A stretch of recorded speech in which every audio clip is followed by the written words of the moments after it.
Usianya masih belia, tapi cengkok suaranya nggak kalah merdu dengan penyanyi dewasa ya. Kenalkan Bianca Kirana, seorang sinden cilik.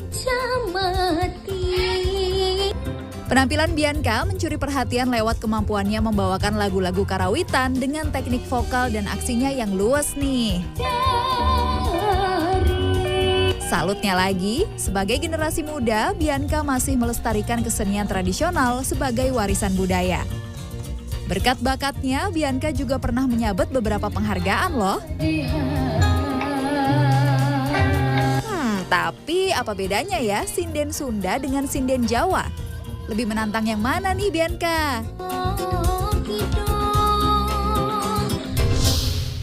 Ya, masih di Talk is Fun dan di tengah derasnya arus modernisasi dan perkembangan teknologi, ada nih ya anak-anak Indonesia yang memilih untuk terus melestarikan budaya bangsa. Termasuk diantaranya bintang tamu yang sudah hadir bersama saya. Ini adalah seorang sinden cilik yang punya suara merdu. Penghayatannya juga luar biasa dan keberanian untuk bisa tampil di atas panggung di usia yang masih muda. Saat ini usianya 14 tahun tapi sejak umur 9-10 tahun katanya juga sudah mulai tampil nih katanya. Langsung aja kita kenalan sama Bianca Kirana. Halo Kak, halo pemirsa di rumah. Selamat datang di Talk is Fun. Kita mau cerita-cerita dulu tentang pengalamannya selama jadi sinden cilik. Boleh gitu. banget Kak. Kenapa sih Bianca suka nyinden gitu? Awalnya gimana ceritanya dan dari kapan? Bianca tuh suka nyinden sejak tahun 2019 Kak.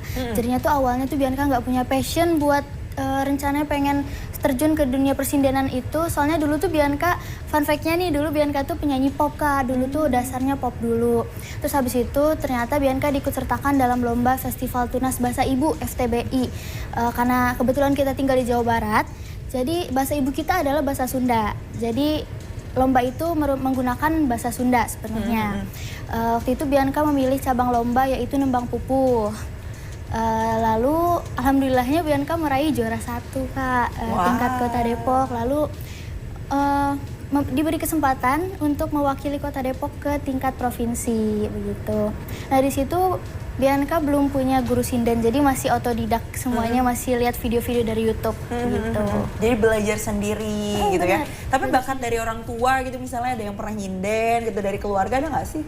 Atau main alat musik? Kalau dari keluarga mungkin ayah sih. Ayah memang kayak penyanyi campur sari gitu. Cuman ayah beda suku nih, ayah Jawa, aku Sunda. Nah, bedanya sinden Jawa sama sinden Sunda apa sih? Sinden Jawa itu menurut Bianca lebih nyaring, lebih tegas, dan cengkoknya tuh nggak terlalu keriting kayak sinden Sunda. Kalau sinden Sunda kebalikannya, cengkoknya tuh lebih keriting, lebih banyak. Terus ada rerees, nama tekniknya itu rerees, jadi kayak lenggokan di akhir kalimat gitu.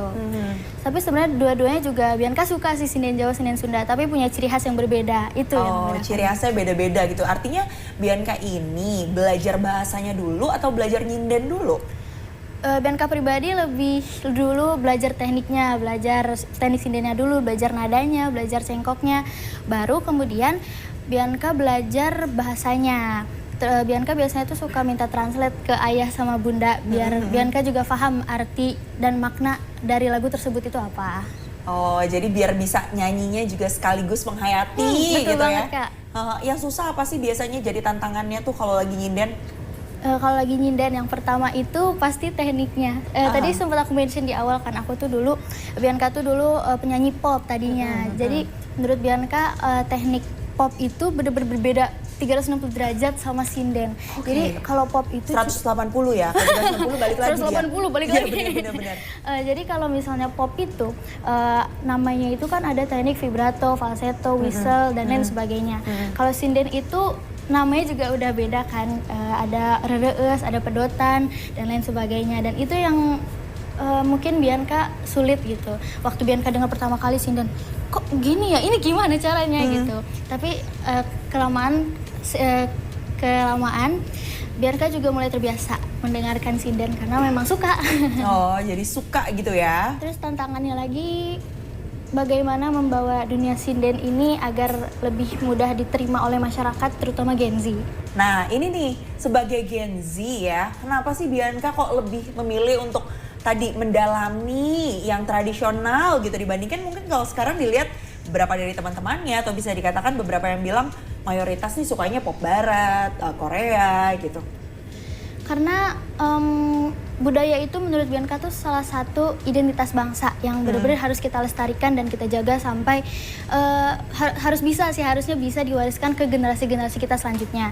Sebenarnya Bianca juga mengikuti budaya pop barat ataupun K-pop, J-pop sebagainya. Cuman tapi hanya sebatas mengenal dan mempelajarinya, bukan untuk terlalu fanatik sampai melupakan budaya sendiri begitu, Kak. Oke, jadi tetap dinikmatin budaya-budaya dari luar, tapi yang coba Bianca untuk dalami itu tadi ya? Iya, budaya-budaya lokal. Budaya lokal. Gimana sih menurut Bianca tuh biar kayak regenerasinya terus berjalan gitu? Ngomong-ngomong regenerasi, untuk dari aspek budaya itu benar-benar penting banget ya, apalagi budaya ini tuh benar-benar akar dari suatu bangsa gitu yang nggak boleh kita lupakan. Jadi caranya itu memperkenalkan budaya dari lingkup yang kecil dulu, yaitu keluarga. Contoh keluarga Bianca itu kan Jawa dan Sunda. Tadinya tuh Bianca bener-bener nggak ada passion buat melanjutkan karir Bianca untuk menjadi sinden. Tapi ternyata bunda itu memperkenalkan Bianca sinden Sunda. Dan juga nenek dan kakek Bianca itu memang Sundanya Sunda kental banget. Jadi diperkenalkan juga dari sana, diperkenalkan lagu-lagu Sunda. Tadinya diperkenalkannya pop Sunda. Sampai sekarang Bianca ketemu guru sinden, jadi diperdalam lah sindennya gitu. Gimana sih caranya menurut Bianca biar teman-teman lain ya, terutama yang anak-anak usia anak-anak seperti Bianca bisa lebih kenal, bisa lebih mendalami, melestarikan budaya Indonesia? Kebetulan di Depok, Kak, ada namanya komunitas budaya, namanya tuh Ikatan Budaya Sunda, IBS. Dan Bianca tuh tergabung di dalamnya. Program IBS ini tuh untuk terus melestarikan warisan lokal dan juga didukung oleh pemerintah Kota Depok serta Disporiata. Jadi biasanya tuh ada menggelar acara kayak pagelaran Sunda, terus Pasanggiri Rampak Sekar itu kayak lomba paduan suara lagu bahasa Sunda gitu, Kak. Dan masih banyak lagi lainnya. Dan juga di sana itu Bianca, fun fact-nya nih, Kak, di sana itu kan namanya Ikatan Budaya Sunda, tapi yang tergabung di dalamnya itu nggak cuma orang Sunda, ada berbagai suku di sana. Oke. Iya, jadi dari sana budaya bisa diperkenalkan dengan cara yang lebih menyenangkan gitu. Iya, cara memperkenalkan budaya dengan lebih menyenangkan lagi ya. Tapi kan biasanya salah satu caranya adalah lewat pertunjukan gitu, misalnya ada gamelan di sana, ada perannya sinden juga. Nah, menurut Bianca, seberapa signifikan sih peran seorang sinden gitu dalam pertunjukan gamelan yang ada? Ngomong-ngomong peran sinden ya, sinden itu bukan hanya julukan sinden itu bukan hanya untuk sinden untuk gamelan, tapi juga ada juru mamaos. Juru mamaos ini adalah yang menyanyikan lagu-lagu Kacapi Suling, itu disebutnya juru mamaos. Jadi bukan hanya sinden dan juru mamaos yang berperan dalam budaya ini, tapi juga seluruh pelaku seni, pelaku tradisi juga penting terlibat dalam pembangunan budaya ini, gitu, pelestarian budaya. Biasanya kalau misalnya ikut nyanyi gitu ya, jadi sinden, ini nggak sih kerasa terbebani nggak? Atau justru kayak enjoy aja nih kalau misalnya lihat-lihat, kan apalagi yang paling depan ya biasanya, melihat ekspresi para penonton gitu, itu gimana ngadepin groginya gitu? Kalau buat ngadepin grogi sih sejauh ini Bianca gak pernah ngerasa grogi sih, alhamdulillah. Iya. Mungkin kalau misalnya grogi pertama kali awal-awal ada, karena memang baru pertama kali tampil nih sinden gitu. Aduh, ini gimana ya, takut salah. Tapi ternyata seiring berjalan waktu Bianca juga diterima, jadi Bianca juga nggak terlalu grogi gitu. Latihannya biasanya berapa lama Bianca? Dalam sehari atau seminggu gitu? Pas mau tampil aja sih, misal kayak 2 minggu sebelum tampil itu biasanya Bianca latihan dulu dengan kalau misalnya dengan pemain musiknya itu Bianca biasanya latihan dulu dengan pemain musiknya. Kalau Bianca cuma sendiri nyinden aja nih kayak nanti yang bakal ditampilin, itu Bianca paling cuman buat ngepasin musiknya sama nyanyian Bianca aja, ngepasin tempo sih. Oh, kalau hari-hari gitu misalnya lagi sambil ngobrol gitu misalnya sama bunda gitu sambil nyinden gitu nggak? Hari-hari iya paling sih tiba-tiba keluar aja gitu dari mulut. Oh iya, Lantunan pernah tuh lagi ada. ngobrol terus tiba-tiba nyinden? Nggak dari ngobrol juga sih, paling bangun tidur nih aku mau minum tiba-tiba kok keluar aja ini lantunan sinden gitu. Kalau boleh tanya nih ya, berkah terbesar apa sih yang kira-kira pernah Bianca dapatkan gitu dari menjadi seorang sinden cilik? Alhamdulillah selama Bianca menjalani karir sebagai sinden cilik itu, Bianca sering diundang-undang ke acara-acara pemerintahan. Waktu itu pernah diundang ke salah satu forum musrenbang, itu juga dihadiri oleh Bapak Wali Kota Depok dan pejabat-pejabat daerah lainnya. Terus juga Bianca diundang ke Porseni, kan olahraga seni, itu dihadiri oleh Bapak Abdul Muti selaku Menteri Mendikdasmen RI. Dan juga Bianca sering diundang ke TV-TV nasional Kak sebagai sebagai branding sinden cilik. Sinden Dan cilik ya? dan itu memotivasi Bianca untuk terus berkarya dan memperdalam dunia sinden gitu. Wah, menginspirasi juga pastinya buat teman-teman yang lain ya. Mungkin masih agak-agak ragu-ragu gitu. Kalau kita bicarakan berarti ini adalah bakatnya Bianca jadi berkat gitu ya. Ada nggak sih pesan-pesan apa yang disampaikan mungkin buat teman-teman atau mungkin harapannya Bianca apa sih sebagai seorang sinden cilik?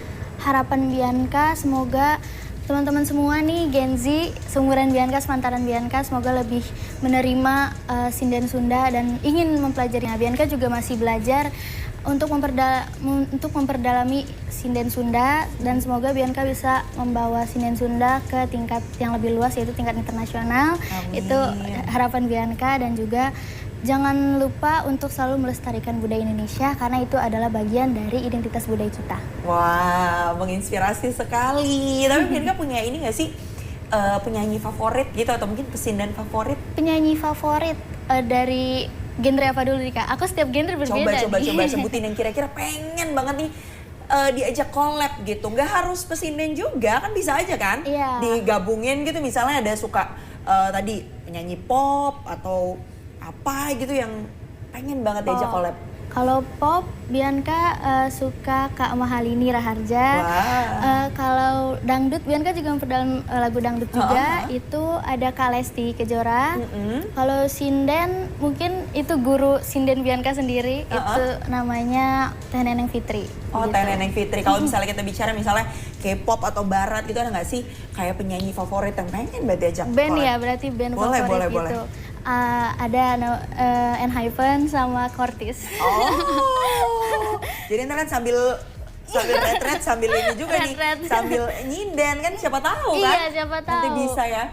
Berarti ke depannya kalau ngomongin karir Bianca sebagai sinden cilik gitu ya, terutama di Indonesia, pengennya apa yang pengen dicapai? Yang Bianca pengen capai itu sih yang paling utama, menyebarkan dan melestarikan budaya agar tidak ditelan oleh zaman. Wah, nice banget. Terima kasih Bianca udah ngobrol-ngobrol bareng di sini. Tapi kayaknya nggak lengkap kalau Bianca nggak nyinden dulu ya. Bener. Nanti kira-kira mau nyinden lagu apa? Gitu.